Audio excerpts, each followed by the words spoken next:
This is Speaking of Shakespeare, a series of conversations about things Shakespearean, with a focus on new digital technologies and also about developments in Shakespearean performance and education across the globe.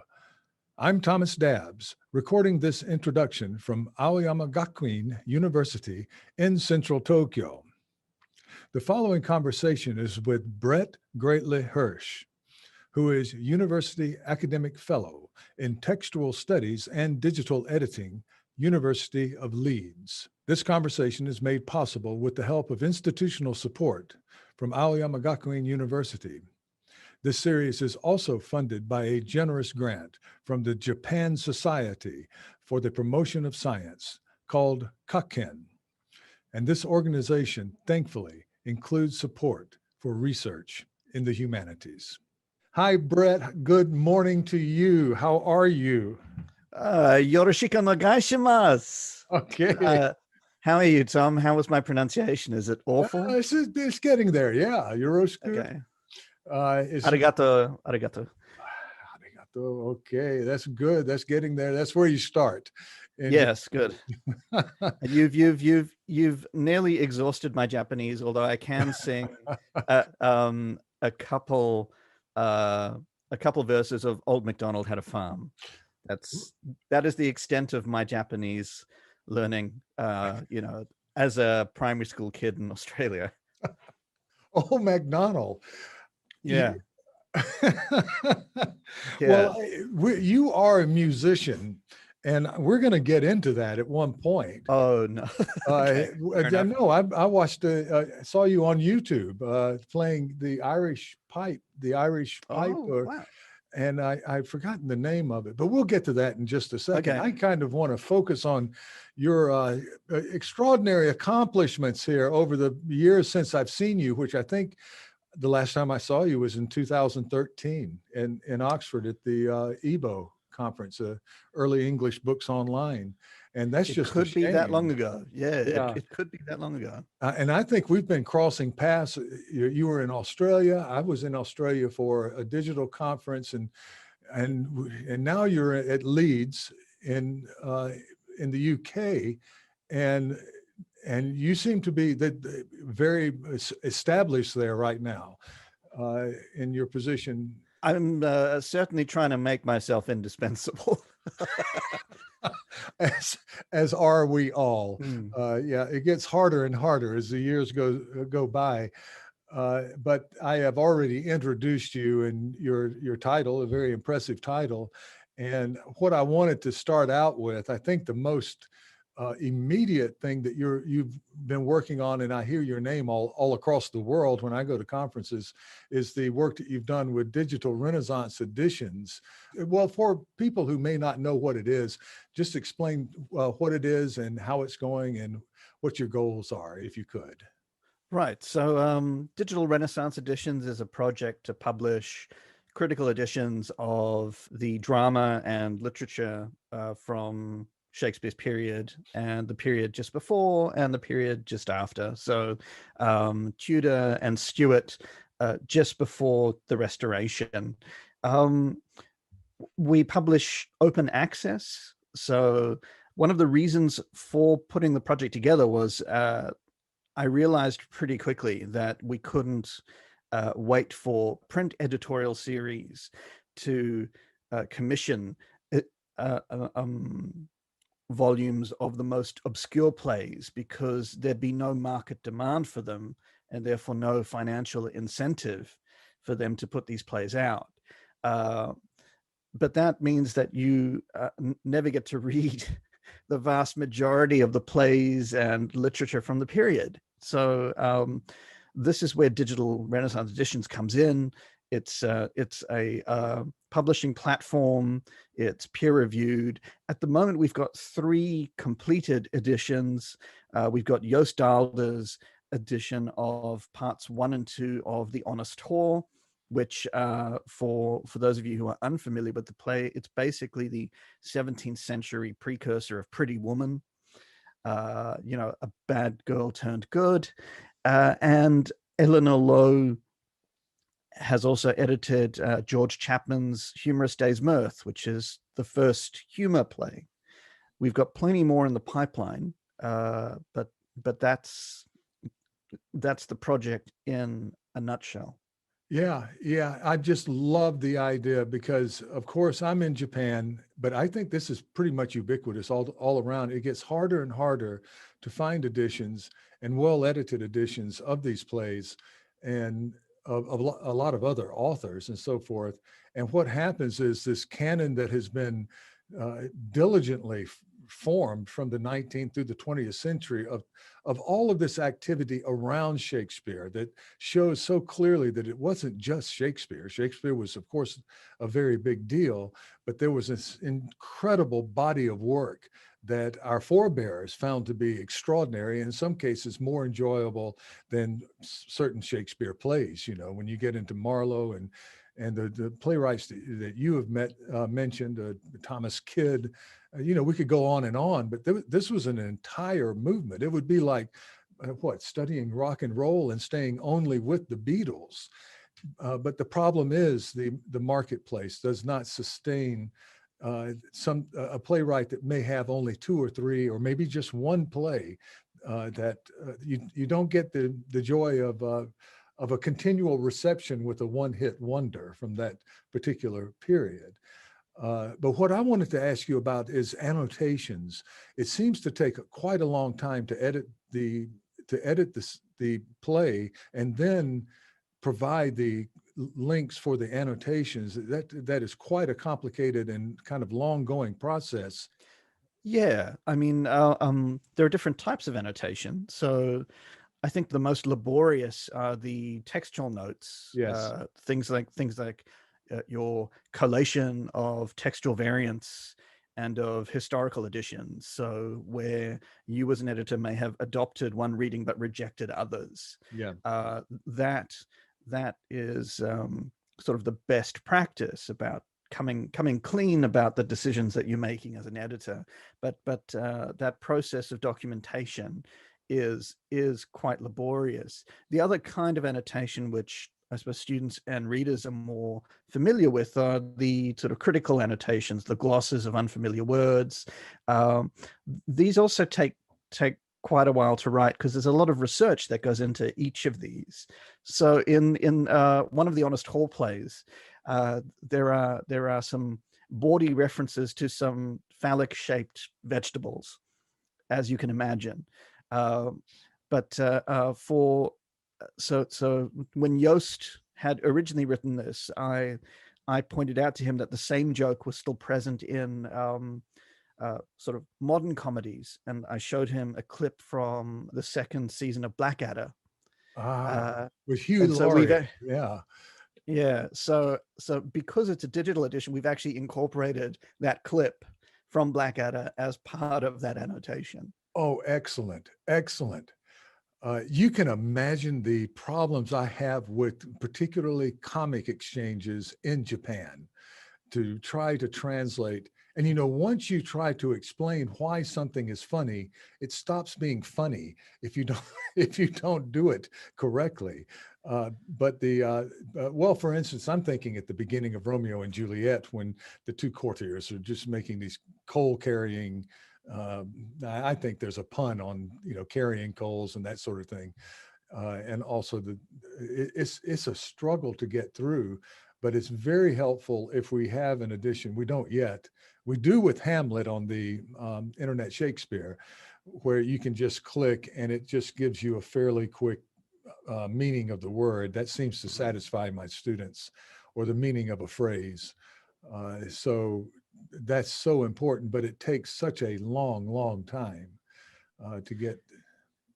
Yeah, and there will be references that we simply have lost. You know, so there will be topical allusions that we may never completely recover from these plays and these texts, but that's just part of, you know, the way history works. Yeah. I think comedy dates much. Comedy dates quicker than other genres of play. I think for that reason. I mean, you were talking about the way that your students in Japan maybe struggle with some of the Renaissance humor. I recently watched a Korean production of Ben Jonson's Volpone, and I have absolutely zero Korean, but I could still appreciate the humor because uh, um, this is theater. It is action. We can still appreciate the sort of slapstick uh, slapstick comedy and timing and facial expressions. These are all fairly universal aspects of comedy. I agree with you. It can be difficult, especially if you're stuck with just looking at words on a page rather than seeing them sort of materialized in performance. Yeah.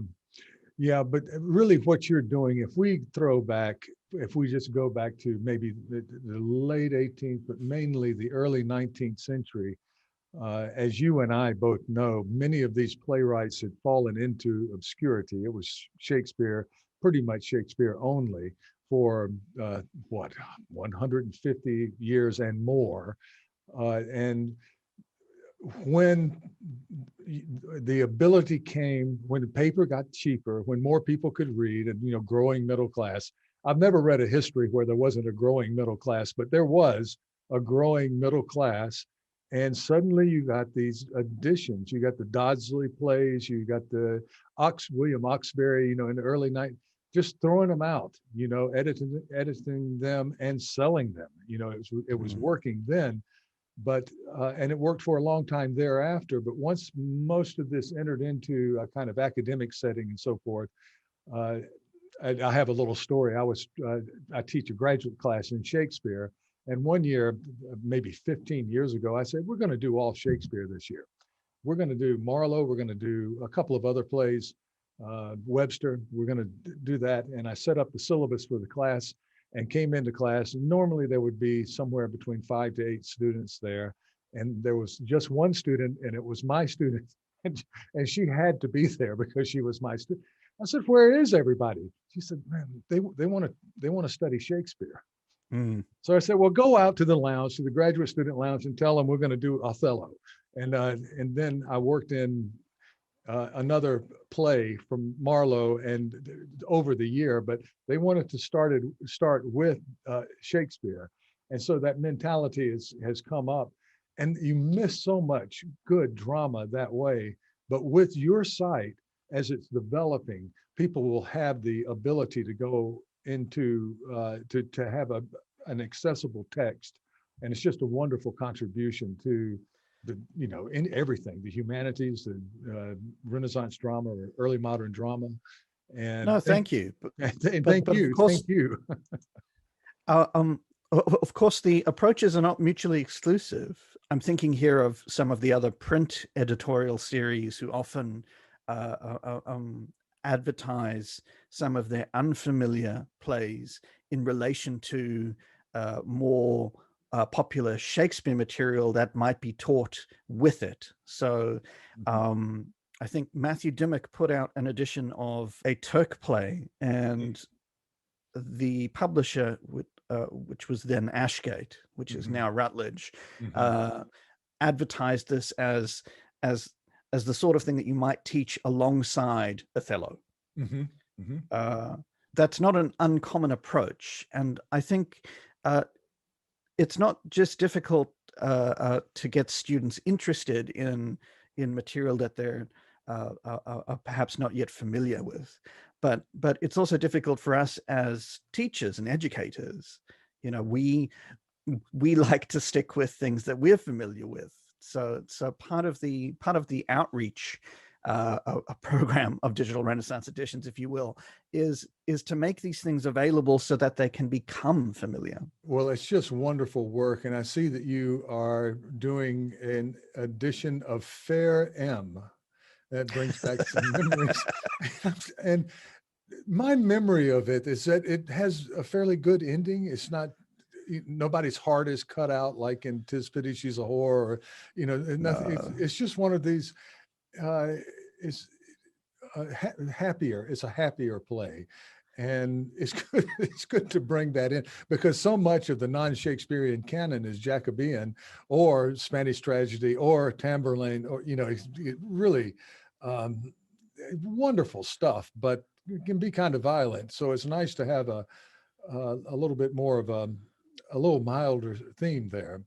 Also, you're reproducing English Renaissance drama. Now, that's a study of editing and publishing. So you are actually, it's a little bit meta in a sense that you are editing and then you're also doing a study of the history of editing over a long period, over the centuries of textual editing and the relation to canon formation. Now that's a big project, Brett. That's huge. Yeah, and it's not one that I'm going to finish anytime soon, I'm afraid. But the idea, a couple years ago, Jeremy Lopez published a book that was called Constructing the Canon of Early Modern Drama. And Lopez, in a series of micro chapters, offers sort of readings of what he sees as the canon of Renaissance drama. But his model of the canon is one that is limited to a handful of printed anthologies. So these include, say, the Dodsley Yes. anthologies. And I thought that's quite a narrow view of canon formation. And so I thought I would set out to sort of do the same things, try and observe, canon formation over a long period of time, looking at patterns that emerge in the types of plays that are being edited, the types of plays that are being ignored, trends and fashions in editing and publishing over a long period of time, but doing so in a way that it was more holistic. So not just looking at printed anthologies, but looking at dedicated collected works editions, single volume, but also not limiting myself just to the professional drama, also looking at university drama, masques, entertainments, closet drama. The model of early English drama that I'm producing is much broader. It's not just limited to a bunch of anthologies and, for the most part, just Shakespeare and his contemporaries. So it's much more holistic. Well, I can't wait to see what you come up with. It really does work if you charted it on some type of graph. It's sort of like a stock market exchange that goes up and down, and sometimes down and never back up. Sometimes it stays stable. A given play or a given playwright, depending on the reception of that and how it's framed for the audience it's being directed for. And I think it's fascinating stuff. It's a history of the study of consciousness, kind of a social consciousness, as well as editing and the other things that go with editing. I mean, it's as much a study of us as readers of these plays and of publishers and the way that those financial incentives and market demands drive how the canon is shaped and reshaped over time. So, for example, coming off the back of feminist literary criticism in the 90s, there was quite a lot of call for, say, greater access to plays written by women. And so you suddenly had the appearance of editions of Carey's tragedy of Mariam. But this was subsequently dropped from the large teaching anthologies because people weren't teaching it. So I think, I mean, I'd have to check my notes, but I think the Longman anthology included it, but then dropped it. Norton included it and then dropped it. But that's one example of the way that sort of publishers respond to a perceived demand and then sometimes it works and sometimes it doesn't.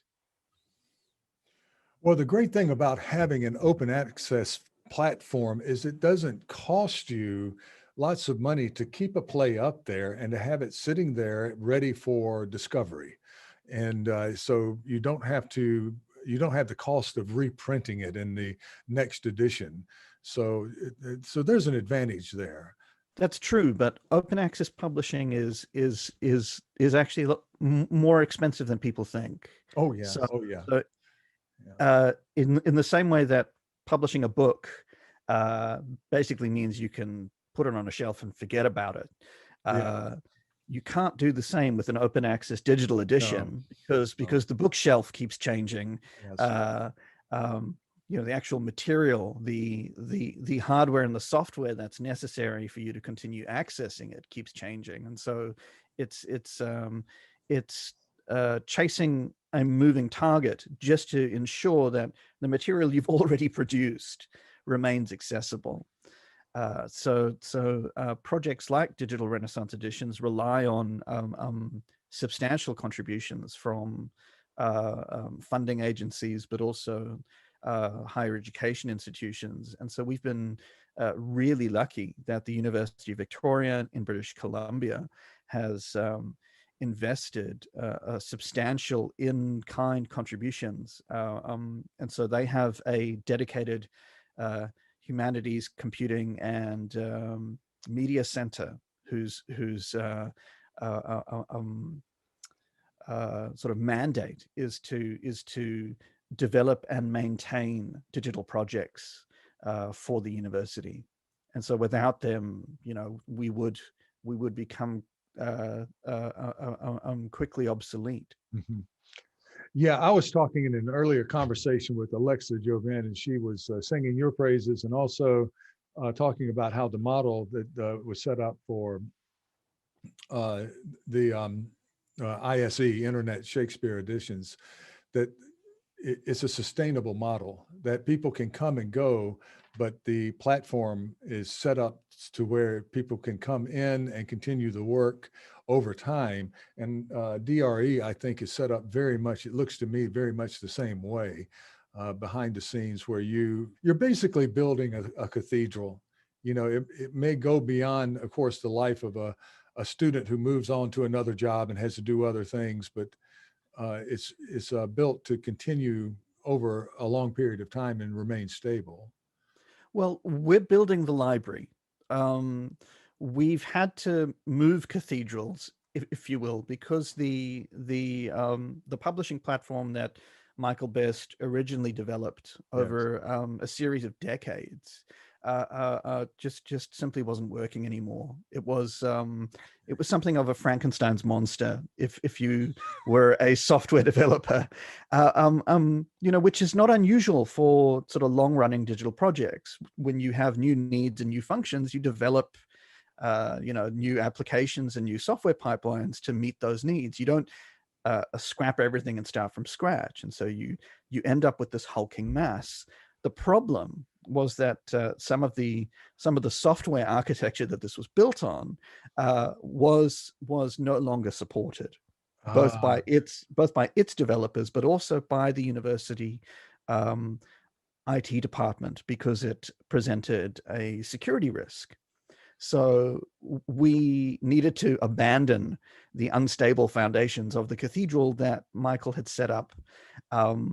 Thankfully, we have a brand spanking new cathedral that is being built up, and that's Lemdo. That's the Linked Early Modern Drama Online. So this is the brainchild of Janelle Genstad, who you might know as the sort of director of the Map of Early Modern London. Now, the difference between Lemdo and other publishing platforms is that Lemdo has been built from the outset using open technologies and open standards. So it's not a Frankenstein's monster of sort of picking and choosing what happens to work. But it's also been built to be compliant with the Endings project. So this is another project that's come out of the University of Victoria. They were looking around and they were noticing how many digital humanities projects die. because people don't plan for long-term sustainability and preservation. And I mean, partly that's on the projects themselves, but that's also a failing in the way that grant funders have approached funding these projects. You know, if you're funding a traditional project whose output is a book, you don't need to worry about ongoing maintenance. The book is there. As long as you still have libraries and people have eyes and they can read them, that's fine. But if the output is a digital project, then that needs ongoing maintenance and support, and there are very few funders who actually have that built in. So there is very much a risk of technological obsolescence in a lot of these digital projects. And so the Endings project came along and said, okay, what we need to do is come up with some best practices and some principles so that people who are interested in doing these sorts of digital projects can ensure, you know, to the best of their abilities, that these things are going to be available and accessible and usable in the long term. And so Lemdo is compliant with these principles. So what this means, though, is that we've had to rethink sort of what it is that Digital Renaissance Editions does. So before, you know, when I first got into this, I thought, wow, digital is going to be everything. We can throw everything at it. You know, you got movies, sure, we'll take movies. You've got 3D interactive models, sure, give us that. You know, we'll host it. Giant performance database, sure, we'll do that. No. Even just building sort of relational databases, you know, the sort of bread and butter of digital work. These things break down too. And so what we're seeing, because of projects like the Endings project and people who are turning around and sort of reflecting on this drive, this sort of heady, early drive towards maximism in the digital, people are taking stock of this and thinking, well, actually, no, it might be better to narrow our focus on doing fewer things really well, but making the data open and available so that if somebody else wants to come and do you know, the performance database, or somebody else wants to make translations of these, or somebody else wants to do computational stylistics and so authorship attribution, they can take your data and they can do that. That's fine. But we are going to focus on doing our little thing and doing it well. So DRE has narrowed its focus now. And this is because of Lemdo. The focus of Lemdo really is the text. It's the text and the edition and the apparatus. And so we won't have all of the bells and whistles that, you know, we were previously hoping to do and sort of promised to do. But as a result of that decision, our work is more accessible, it's more sustainable. In fact, you could collapse Digital Renaissance Editions to sit on a thumb drive, and it wouldn't have any server-side dependencies or internet dependencies. It would still work. That is the point of the Endings compliance. And we think that that's the right decision, because other people can come along and take our data and do the other sort of whiz-bang visual stuff or translation work. And so all of the stuff that's published on Digital Renaissance Editions or on Lemdo is released using a Creative Commons license. You know, we have no problem with people taking the work and you know, doing great things with it. Well, this is just great news. It's great news. I didn't know that there was that much going on behind the scenes, and it's extremely important to have this type of foundation that can be built on, and it doesn't obsolesce every 5 years or so. Yeah. But you mentioned while you were explaining that computational stylistics, and for our listeners, I find this to be an extremely interesting, controversial area of study, and you are in it. And computational stylistics really, it does a lot of things, but determining authorship, which people are very, very fussy about at certain points.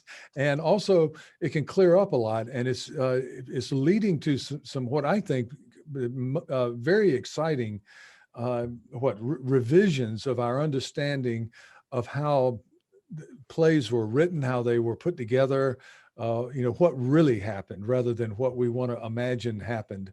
And it's sort of defeating the idea of the single genius author doing this by himself, by herself, or whatnot, and showing much more of a collaboration in this period. And you joined the Thomas Nash Project, and Nash, I never tire of Nash. It's so entertaining, but the trouble is, it's very difficult to remember everything that happened because he was all part of that Mark-related stuff, and I learn it and then I forget it 2 years later, and I have to go back and relearn it again. But basically, I wanted to focus on the work that you did with Hugh Craig on stylistics, and he has done some very, very interesting work. By the way, I was contacted privately by a person out there who has assured me that Marlowe did not write Tamburlaine, and I'm not sure about that. He was using he was using what was called rolling delta, and he feels like he's established that. But what kind of things are happening now in the cutting edge here with stylistic examination? I'm probably on the conservative end of the authorship attribution stuff. I'm a bit more cautious with this stuff. I like to deal in sort of big data approaches. So I think the smallest chunk of text that I'd be comfortable with is about 2,000 words.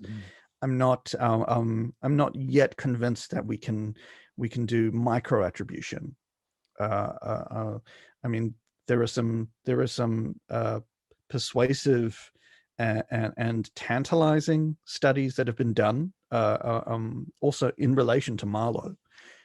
And his potential contributions to the Shakespeare canon using these sort of micro attribution techniques, but I'm cautious about that. But I'm also not entirely persuaded by the search for sort of shared phrases either. This is the sort of thing that Samuel Schoenbaum and Muriel, Sinclair Byrne sort of talked about in sort of previous generations. I think just because the computer makes it a lot easier for us to identify shared phrases doesn't mean that we can throw out all of the other considerations that are there, like the other explanations for there being shared phrases and the use of rare words. My comfort zone is big data, high frequency words, sort of the so-called function words, the words that everybody uses because they have to, because you couldn't string together a sentence that carried any meaning without them.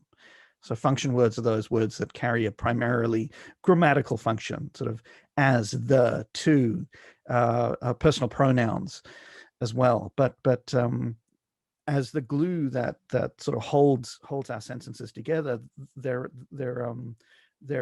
a really useful proxy for style, because the way that we construct our sentences varies from writer to writer. Yeah, I push back because, of course, I could live the rest of my life and go to my death and believe that Marlowe wrote Tamburlaine, and that would make me a very happy guy. Okay, even if it turned out that somehow that didn't happen. But I still have this sort of holdout, maybe old school belief that I just feel a structural integrity when I read those plays, that whatever it was, this was a very strong author. Now, however, he may have collaborated in Faustus, and it's almost certain that there was some collaboration going on there, particularly with the comic scenes and so forth. But in a play like Tamburlaine that holds that integrity all the way through, it seems to me, I think it's hard to just rip it away from Marlowe and try to give it to someone else. But then again, I don't know. I have not worked closely enough with this. Well, I mean, you are very familiar with the Marlowe canon. I mean, I've got your book here about the 19th century sort of rediscovery of and canonization of Marlowe, sitting here somewhere with its nice purple cover. Um, I mean, the problem with the Marlowe canon is that there's actually very little external evidence for his authorship of say most of the plays. So Tamburlaine, if we were being bibliographically conservative, we would be forced to acknowledge that it is actually an anonymous play. Yeah. Marlowe doesn't appear in the stationer's register. He's not on the title page of any of the early editions. And I mean, you'll have to forgive me if I'm wrong, because I'm just working by memory here, but I think the only external evidence for Marlowe's authorship of the Tamburlaine plays comes from a scant marginal annotation in a theological work some 30 or 40 years later, which is annotating a section of the Tamburlaine story that says Marlowe his poem or something like that. So that's really thin evidence for say somebody's authorship. That's thin external evidence. The internal evidence is where the computational stylistic stuff comes in. But the two have to be sort of used in tandem. So you can't generate a stylistic profile based on works unless you are convinced that the works that you are using are sole authored and well attributed. Mm-hmm. And so with an author like Marlowe, unless you're willing to be a bit more forgiving and not as conservative as I would like to be, I think doing that kind of work becomes very difficult. Yeah. So for Marlowe, I think the only play that has never been challenged and does actually have Marlowe sort of credited on the title page, and nobody's ever suggested might be a collaboration, is Edward II. Mm-hmm. And that's not enough to generate a stylistic profile. Really? Really, you need a lot more. Yeah. Well, you want more data. Mm-hmm. Really. So with someone like Shakespeare, who has quite a substantial canon that survived, that's not a problem. Mm-hmm. For people like Nash, if we were testing for dramatic authorship, Nash is a bit of a problem because we've only got the one sole authored, well attributed play to Nash's name. That's Summer's Last Will and Testament, but that's not a professional play. It's an amateur drama, that was written for a specific occasion in a great house. And in many ways, it behaves very differently from the drama that Nash potentially contributed to with Marlowe in writing Dido, Queen of Carthage. And so those sorts of tests become very difficult to distinguish between authorship and genre. The sorts of tests that we're doing are very sensitive to both, and it's sometimes difficult to disentangle them. And that comes down to a lack of data. If we had more Nash sole-authored, well-attributed plays, if we had more Marlowe sole-authored, well-attributed plays, then this kind of work would be much easier. But we have to make do with what we have. Yeah. Unfortunately, sometimes that means that we just have to live with not knowing, or come to terms with the ambiguity. Yeah. Well, I'm guilty. I wrote an article years ago about the 10 years after Marlowe's death was basically when this playwright, this brand was constructed posthumously. And so Marlowe's a very difficult figure to pin down in terms of the records that you have brought up. And I don't want to get too much into the weeds, primarily because I will embarrass myself with how much I've forgotten in the interim, because there's quite a lot of information to have to deal with. But I see this as having a future. I see it in what's coming up recently in the reconsideration of the Henry VI plays, which I always thought were a little bit scattered around a bit. They didn't seem to be that, they didn't seem to have the integrity that, well, say Tamburlaine seems to have to me. And it could have been an integrity, and by that I mean a consistent style throughout two fairly long plays. It could be I think both of those plays were primarily written by the same guy, but that's only because that's the way I feel. It has nothing to do with any empirical research. But again, the way I felt when I first read the Henry VI, the three plays, is that there seemed to be a fluctuation in style in those plays. That I think maybe Dowden years ago or some of the others used that in a kind of Darwinistic view of the evolution of Shakespeare, from a young playwright to mid-level to finally this. But I thought, no, probably there's more going on there than we've been led on to know. And I think that's where maybe Gary Taylor and some of the other critics and editors of that of those plays have been going. And it makes it a lot more interesting. It puts more people in the mix. And I find nothing wrong with sort of there's plenty of Shakespeare out there, to as you say, lift up the others into the canon and give credit where credit can be given is good. People do get upset about the idea of really yeah, very, very They've upset. gotten upset with me, and I've been very, very mild in some of my questionings. But yeah, this is revolutionary, Brett. Yeah, no, people get very upset at the idea of taking away from Shakespeare and this notion of Shakespeare as a solitary genius. I mean, Shakespeare in many ways is an exceptional figure. He is a really gifted dramatist. He is very good at stitching plays together. And anyone who's ever taught drama from the period and introduced students to other dramatists, can see that in the way that students sort of respond to, say, the way that Shakespeare seamlessly moved from scene to scene and subplot to subplot, versus, say, the way Webster, who I really like, seems to be a lot more sort of patchy. He's really good at writing little vignettes, but stitching them together is not his strong suit. Mm-hmm. And in some ways, that almost makes him more of a modern author, because he's not so interested in giving us neat narratives and this polished product. It's kind of rough and ready, but at the same time, it's sort of raw and emotional and psychological in a way that some of Shakespeare's drama isn't. So yeah, people do get upset about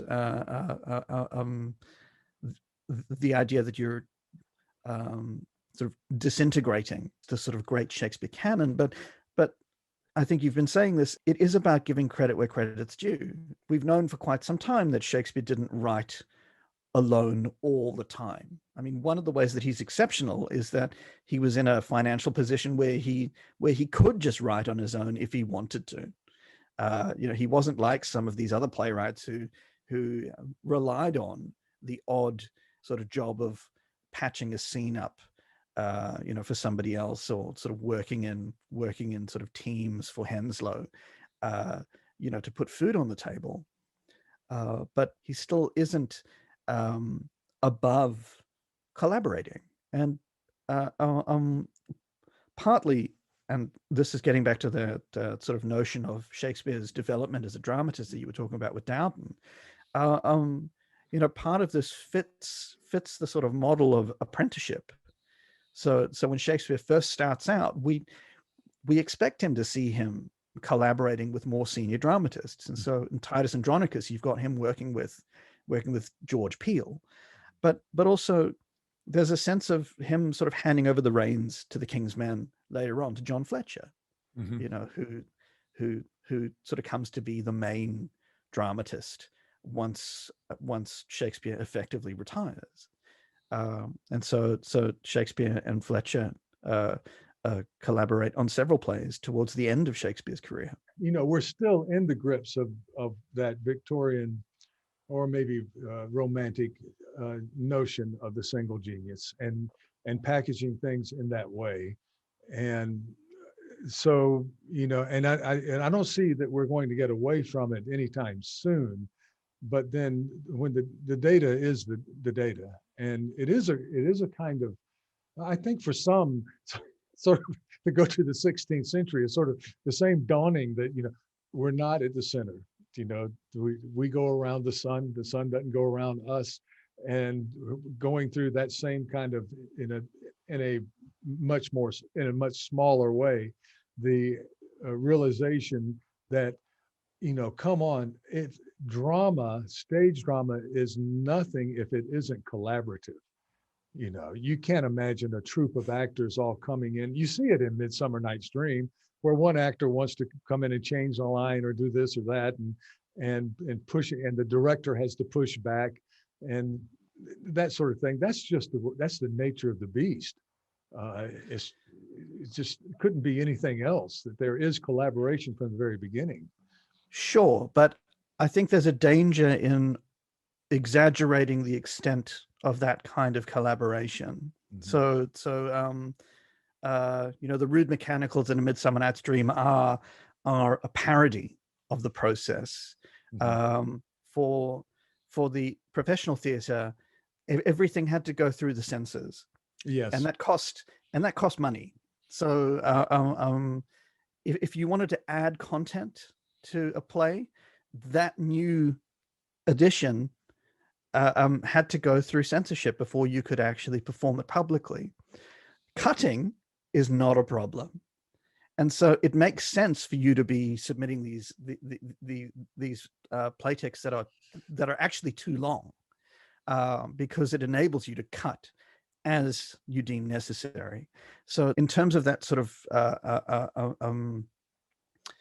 negotiation between sort of the actors in sort of determining the text, I think there are some limitations, and they are financial. You do, of course, get some plays where there is a financial incentive to revitalize it and add new scenes. You know, Dr. Faustus is a good example here. But by and large, I think if you're not sure you're going to make good on your investment, you're probably not going to be adding anything to it. Yeah. Yeah. And I'm going to push back on what I said. I'm pushing back on myself. If you go to Hamlet's advice to the actors, you know, you could use that as an example of trying to maintain control. Do what is written down. Just because people start laughing at you, you don't need to take it any further and add anything. And I think that's twofold. It can destroy the unity you're trying in the dramatic unity. It can mess up things formally, but also you can have actors say things that are put the company on report with the wrong people, and as we both know, you can end up in the can very easily if something's attributed to you that gets the wrong person, the wrong feathers ruffled. And by the Yeah. can, I mean in Marshalsea or you know, the fleet, or you know, you're suddenly thrown in prison. One of the reasons why, and I think Gabriel Egan points this out in one of his articles, is that when somebody is offended by a play, the buck stops with the author. Yeah. You know, so it is sort of Ben Jonson and George Chapman who get thrown Yeah. in jail for Eastwood Hoe. John Marston manages to sort of escape the authorities. I think he went out to the country or something. Probably something to like a that. cousin's house to hide in the somewhere behind the chicken coop or whatever. But Yeah, no, that's, but they get, so there is a recognition that the authors are the ones who are responsible for the yeah, words. yeah, Um, what's what's fascinating about that particular episode is that John Day, and so Day is the sort of next editorial project that I'm sort of yeah. looking at getting Right. started in. He, you would think that a fellow dramatist seeing this happen to his fellow playwrights would sort of learn and sort of exercise caution. But what does he do? Uh, he writes The Isle of Gulls. He puts the same sort of offensive Scottish stereotypes into this play, uh, and it costs the company its royal patronage. It basically spells the end of the children of the Queen's revels. And You know, this was Isle of Dogs, right? Is that no. This is the Isle of Gulls? Gulls. Gulls, that's right. The Gulls. Dogs got Johnson Dogs in is trouble. Nash. Yes. So there are two Johnson and Isles Nash. there. Yeah. I've always thought that Isle, the use of the word Isle, may have reflected the Middle Isle at St. Paul's, which was so notorious for a center of gossip. But there is actually an island, I think, a bit out there. So, yeah, gulls and not dogs, but you don't want to be caught in that trap. Well, yeah, you would think Day, and we're talking about Day for people who are doing the history of the book and that sort of thing. They're two great Days. They're the John Day of printing earlier, Mm. Elizabethan, and later, even before that, who was remarkable in his own right as a printer and publisher. But then this is another John Day who had his Yeah, day no, so too. people often get really excited when I say that I'm sort of working on a critical edition of the works of John Day, and then their sort of faces drop and their hearts sort of slow down a bit when I explain that it's not the printer of the Book of Martyrs. Yeah, This is the sort of hack dramatist, yeah, um, who in some ways the reason I'm so drawn to this as a project is because he's not exceptional. I think a lot of these editorial projects, say, take the Oxford Thomas Middleton, for example. mhm, A lot of the rhetoric around that was that Middleton could be the next Shakespeare. That he's another, that he's a diamond in the rough, yeah, and this sort of rhetoric of exceptionalism is what gets sort of public interest, but also gets grant funding. The problem with exceptions is that they only tell a part of the story. So before, you were saying that if you were going to do a history of rock and roll and you only focused on the Beatles, that's a very different history to say the history of rock and roll that looks at everybody, or that looks at sort of these jobbing bands, or looks at session musicians who are recorded on multiple albums for different bands, but who aren't frontmen, right, who aren't sort of full-time members of a particular band. yeah, Uh, in a way, focusing on someone like Day is like focusing on a session musician. yeah, This is somebody who comes to London to ply his trade as a professional writer. He writes for boys' companies as well as adult companies. He writes he writes tragedies, he writes comedies. He collaborates with everybody, including Thomas Dekker, Christopher Marlowe, and possibly also Shakespeare. yeah, But he writes on his own, but usually in collaboration. And so the hope in setting out on this new project is that by looking at a figure like Day, we're actually going to get a different picture of the literary and theatrical culture of early modern England, because we're not looking at an exception. We're actually looking at someone that's a lot more representative of uh, you know the work. yeah. It's so much. it enriches the study of the field so much more to examine what you're talking about, and that is moving into really what is infrastructure. I mean, what is a great Nashville musician without that guy who comes in and plays the lead guitar, or or the mandolin, who he can't put out mandolin albums and become famous, but you got to have that person there because he's the only one who can understand what the lead artist is trying to do and can fit in with the program. And that's what I hope for, and even expand beyond that to the infrastructure of the stage and staging and all of those things that happened in this time, which, basically just all of this, we can see it as cultural historians, just all of this out of nowhere just sprung up out of nowhere. And I know, I read the older critics, and they like to talk about the development from village festivals to, morality and mystery plays and that sort of thing. And those things were there. But if you look at around the year 1570, it's an explosion. And it's undoubtedly something that was just not precedented. But I'm interested also, we talked about computers and digital a lot here.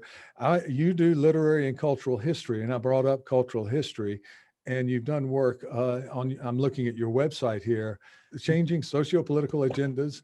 And recent projects includes articles on Jews and Judaism, and an article on Catholicism, witchcraft, and Elizabethan court drama. My goodness, that's a lot of stuff. There's a lot of research.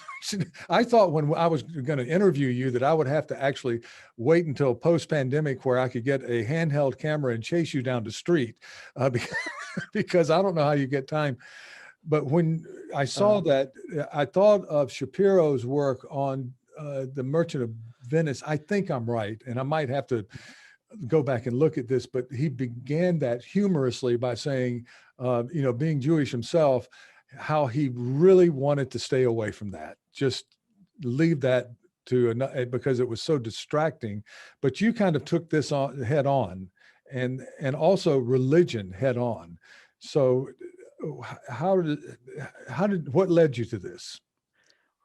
Well, I'm an atheist myself, but as somebody who's interested in pre-modern culture, I think religion is absolutely fascinating, and that without it we'd be sort of much poorer culturally.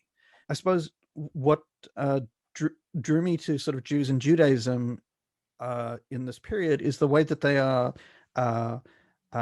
absent presences, that these Jews are officially not present and recognized and allowed into the country, but they are repeatedly being used in sermons and in the literature. So they have quite a lot of cultural baggage and sort of cultural force.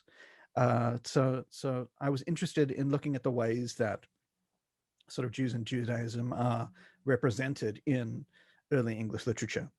And some of these are surprising. So I've looked at the way that say depictions of the owl in medieval bestiaries and in church decorations like roof bosses and misericord carvings actually reflect anti-Judaic, anti-Semitic narratives, but how these same sort of metaphors and emblems are taken and used and adapted during the Reformation by Catholics and Protestants alike, so that you've got Protestants slandering Catholics as being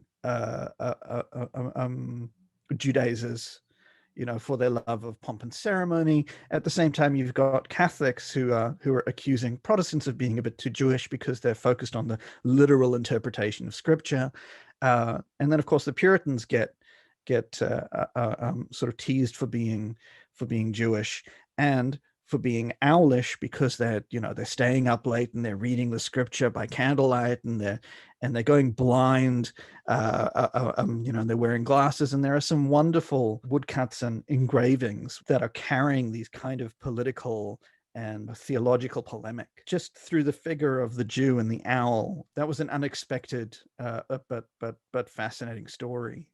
The stuff about Catholicism and witchcraft and court drama, that was while I was preparing texts for computational analysis, I was noticing that there were sort of references to Medusa in a text that I was tagging, and this is Anthony Monday's Fidel and Fortunio. Yeah.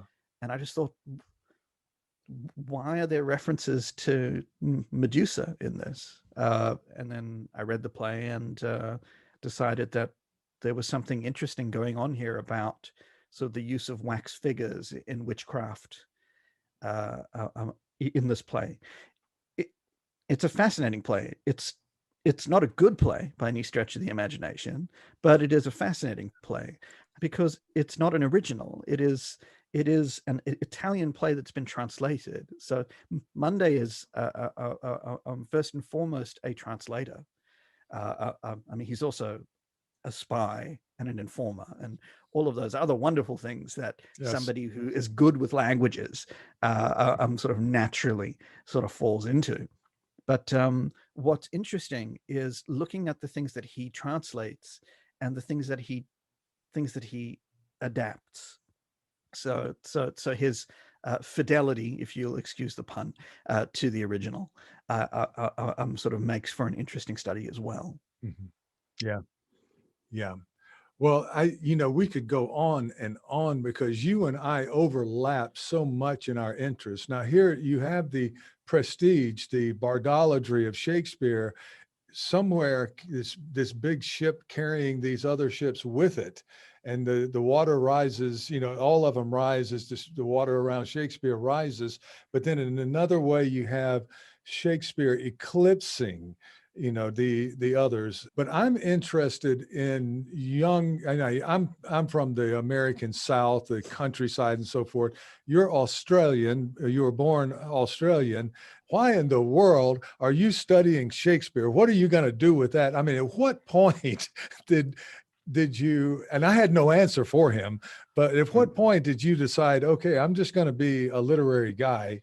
And did it start with Shakespeare? Did it start somewhere else? And at what point in your childhood or in your undergraduate training or whatnot, where was the turning point, or if there was one? That's a good question. I was born in South Africa, so I'm from Johannesburg. I didn't know that. It sometimes comes out, especially when I'm talking to my parents. But we immigrated to Perth in Western Australia when I was 12 years old. So I spent most of my life in Australia. I think I identify culturally as an Australian. I think mostly because that gives me permission to swear. I had my first teaching job in New Zealand, covering for Lynn Tribble when she had sort of a big grant that sort of bought her out of her teaching. But then I've sort of worked in Canada and spent time in the US. And so you end up with this sort of bastardized mongrel accent that I've got. And now I'm in the UK. And, people here are just as baffled at trying to understand what I'm saying as they are back home. When I went to university, I was originally studying law. I was law and philosophy. I was interested in the philosophy of religion. I was interested in sort of philosophy of human nature and sort of the history of philosophy. I had originally hoped to go into psychiatry, but I didn't sort of get the grades for that. But I did get the grades for law. Make of that what you will. I was a terrible law student, absolutely terrible. But I took some elective modules in English that were taught by Chris Wortham, who is a fabulous teacher, who is still there, and still in Perth, and is sort of putting the finishing touches on his book on Shakespeare and sort of cultural mapping. I was infected by Chris's passion for 16th and 17th century literature, and I thought, okay, this is what I want to do.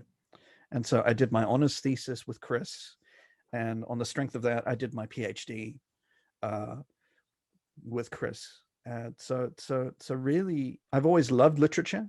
I did well at literature and history, and because of that, I got the grades to enable me to do sort of law and sort of study at university. But I'd never thought seriously about becoming an academic or actually teaching literature. But now I can't imagine doing anything else, really. I think it's such a privilege, to teach this material and to hopefully inspire students in the same ways that my supervisor Chris Wortham did back then. I mean, if it wasn't for him, I'd be a struggling ambulance chaser in Perth, I'm sure. I'd be a terrible lawyer, with those terrible adverts, really, really struggling. But American series Better Call Saul, you're there at the bus stop with the outdoor. Have you been injured while Have you been injured while at work? It's terrible. But so either many thanks or blame and recrimination to Professor Chris Wortham. Well, Professor Chris Wortham, just like us, did not inspire everybody. And I think that's something that's a kind of teaching moment for us. I've struggled for years, but then if I look at the students, it isn't everyone. In fact, it's hardly, I don't know what percentage. I would say at least 30% probably appreciate what I've done, but you do get those who come through, and we were one of those. So I think that's sort of my message for people who teach out there. We tend to focus on that kid who just doesn't get it and doesn't come to class and doesn't like us or doesn't like the subject, but we don't focus on the people we have been able to influence in various ways. But I want to segue into your teaching. You do some very interesting work with print. As we kind of start to finish up here a little bit, I'm very curious about what it is actually you do with hands-on printing techniques in your class, and how you were able to set that up. I didn't have to set anything up. I mean, when I went to visit Leeds, when I had the job interview there, Martin Butler sort of showed me around the buildings and took me into the basement where we have 4 fully functional Victorian printing presses, that had been set up previously by John Barnard, sort of a towering figure in textual criticism and the history of the book, that had sort of been languishing. It has been revived by some of my colleagues, in particular Jim Mussell, who sort of works on Victorian print culture. But we now use those printing presses, and there's a separate paper making room. There's a composing room with sort of 10 different typesetting cases and tons of type, and we've got a bindery there, so we've got the full setup, and I like to take students in there when I teach Renaissance literature, because I think giving them a sense of the material conditions of how these books actually found their way into print can go some ways to explaining some of the oddities, some of the unresolved questions, that we have to consider as textual scholars. So one of the things that I like to show the students is what happens when you turn sort of a lowercase letter U upside down. You get a lowercase letter n. Well, okay, this is a really simple mistake to make, but it does have material consequences when you go and you have a look at the way that Othello was printed, and you end up with that famous textual crux, whether it's a reference to a Judean or an Indian. And as an editor or as a director, you have to pick one or the other. You can't have Othello come out and go, the base Indian, take two, the base Judean. You've got to pick one and run with it. And so I think getting students to actually get their hands dirty, and I've had students set lines from a sonnet each, and then we put it all together and sort of print it, and they all get to take home a copy of this. But part of the fun is seeing just how easy it is to make mistakes. Yeah. So it's not something that I've had to set up. It was there. I was really lucky that we have these resources. But I think if you're at an institution that doesn't have those things, there are people who are making affordable tabletop printing presses, which are great substitutes. I think there's one called the Beetle Press, which is fabulous. So if you're at a small institution that doesn't have, a 19th century Albion press just sitting there, you can still engage in this kind of hands-on work. Yeah, this is something I would really like to segue into myself. Every year, of course, I try to explain just simply the difference between quarto and folio for, say, an undergraduate class, and it just it almost excites them. But me folding the paper and saying this is how you do it, it would be so much better if I could take them into a room and say, okay, we're going to print a quarto with just one page. And I'm going to show you what you need to think about in order to set the type in here. And we're going to get the big blotter. Fortunately for me, I was invited to a little afternoon session at Keio University where it was hosted by a gentleman, an antiquarian who just had one of these presses.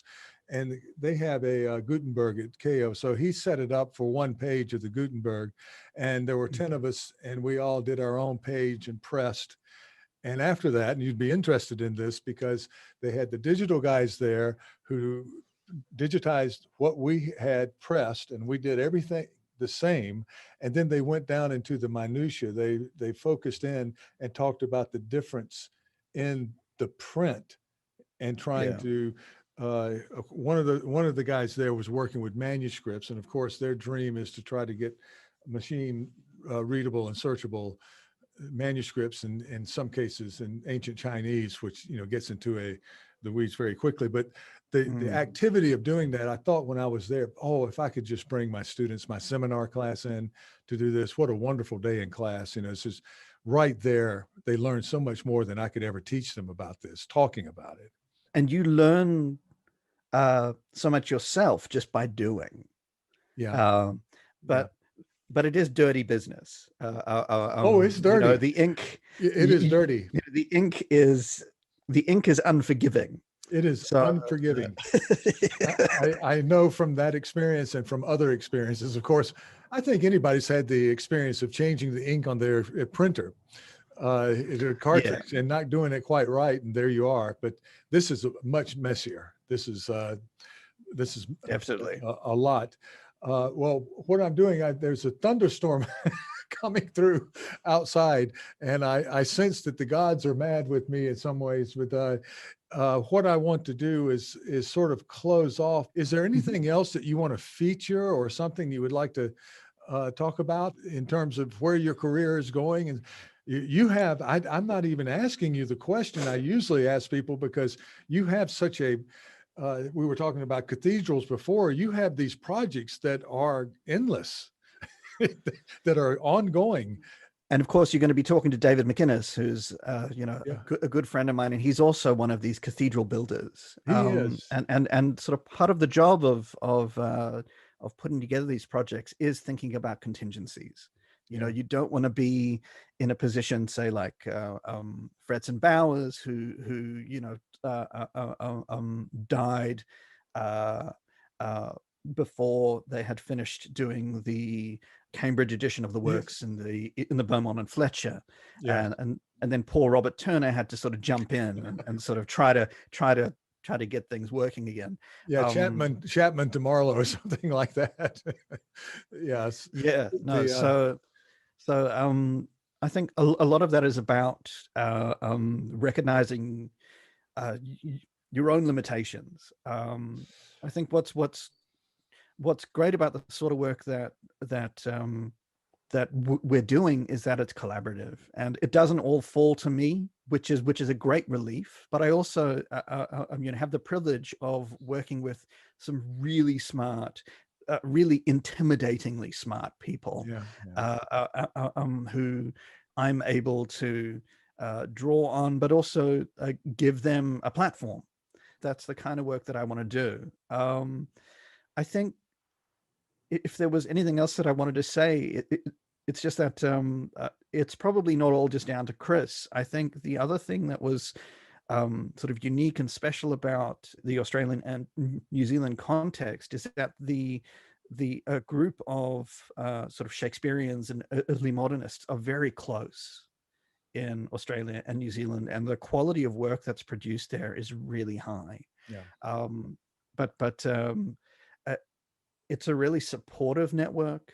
They really fostered my career, and I've tried to keep in touch. And sort of one of the big promises that I have to keep, once this pandemic is over, is that I do want to keep going back to the Australian and New Zealand Shakespeare Association conferences, because that's really where I cut my teeth, but also met some of my oldest academic friends, like David, like Laurie, like Daryl Chalk, Mark Houlihan, and Hugh Craig, people who I still sort of work with, and Lynn Tribble, people who I greatly admire. Yeah. I hope that on one of those trips that you can make a stop in Tokyo and come and maybe talk with one of my classes and so forth. I'm hoping that's in the future. I'd love to go back to Japan. My husband and I went to Japan for our honeymoon. We spent 10 days. Oh, really? Where did you go? We spent 10 days in Japan. You can see I've got that sort of owl thing in the background. That sort of curtain. Yes. Yeah. Yes. Another owl. Yes. We spent 4 days in Tokyo, 3 days in Kyoto, and 3 days in Nagasaki, Hustenbosch, because we wanted to hang out with the capybaras at the Nagasaki Biopark. Well, you've been somewhere I haven't been. I have never been to Nagasaki. It's phenomenal. And it is, and there's so much history there. When you're talking about the history of religion globally, or to Christian religion in Japan, and I want to make it there one day. I lived in Hiroshima for a period, but most of my Japan experience has been in Tokyo. And well, you were on your honeymoon, so that was a honeymoon. But the next time you're here, I'll take it as a personal affront if you don't contact me and let me drag you off the street and talk to some of my students and so forth, and perhaps we can go out and get something good to eat too. That's something perfect. I think that there are people, colleagues of mine in the Shakespeare Society of Japan, who would be delighted to meet you. You probably have run across Sarah Olive also. I have. Yes. Sarah's just up in York. Yeah, up in York, and of course our mutual friend Pip, and perhaps Ben Crystal.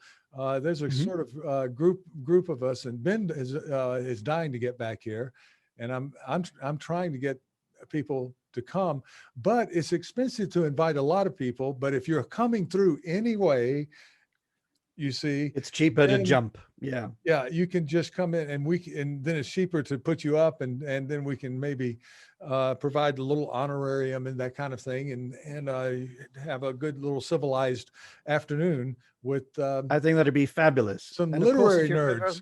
Yeah. Okay. And of course, if you're ever up here in the north, do let us know. We've got a guest room here in Leeds. I would love to see. I have been through several times. I haven't, of course, this past year. Normally, we take a group to Oxford, usually in the summer for a little summer program, which is also a lot of fun for me, because you have some of my favorite things in the world, and that's the Bodleian long walks and beautiful areas, and the pub. I like the pub too, but I would like you to stay a little bit after we finish, but before we do, I wanted to extend my thanks to you. I didn't give you a lot of heads up for this, and I'm just delighted to have you and to be able to put you in a series with David and maybe some other people who are doing work that overlaps. This really, really helps us at our university, and a grant-funded program that I'm doing now, but also another much smaller digital project than what you're doing. We're working with the Folger a little bit to share some special collections of ours. But Yeah, this is the Bible stuff. the Bibles, and we're getting. I had a look. Oh, good, good. Yeah, Well, I had a look. You've got some fabulous copies. Yes, Okay, great. and we're acquiring the editions of the Bible Society of Japan, and I think they have a first edition King James. I just haven't been not allowed to, but nobody's been allowed to do anything over the past year. So at one point I want to get in and see what they have, but we might be able to assemble a very, very, if not world class, at least in Japan, one of the finer collections, and we'd love to share those, of course, with the Folger and anybody else out there. But thank you so much for coming on, and my best to you and yours there in Leeds. Absolute pleasure. Thank you for having me, Tom. It's really lovely to see you again, and hopefully it won't be another 7 years until we do this. I know that's just too long, Brett. Okay, that's all for now, but do stay for just one moment. Okay, great. Thanks again. Thank you.